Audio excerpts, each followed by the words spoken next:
Нарантуул өгөөмөр захын араар буюу халдвартын эцсийн буудлаас нарны замтай холбогдох 1.8 км замын ажил энэ жил эхлэх ёстой байсан.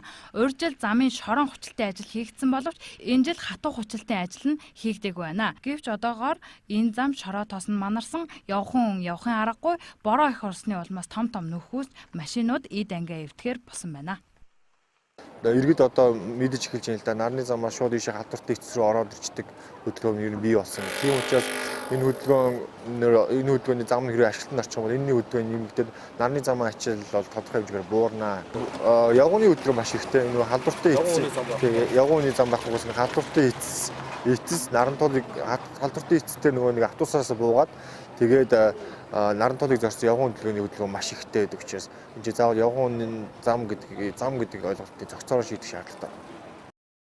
Нийт 1 тэрбум 650 сая төгрөгийн төсөвтэй энэ зам нь 7 м өргөнтэй хоёр талаараа явган үний замтай байхаар зураг нь гарсан байна. Энэ жил энэ замын санхүүжилтийн 500 сая төгрөг нь орж ирэн он дамжин хийгдэх юм. Millennium Road зураг төслийн компани энэ замын зургийн ажлыг бараг 2 жилийн өмнөөс авч хийсэн байна. Энэ замын ажил хизээгдэх талаар бид нийслэлийн авто замын газраас тодрууллаа. Дуртай автобусны эцсийн зогсоолоос зүүн тийш 90-70 хүртэл 1.8 км авто замын зураг төсөл бэлэн болоод байна. Удах шалтгаан нь ерөөсөө ганц байгаа гудмаар цэвэр усын шугам жилийн өмнө тавигдсан байсан. Тэгээд ерөнхийдөө өсөгийн удирдах газраас техникийн нөхцөл авахд зөвшөөрөхгүй.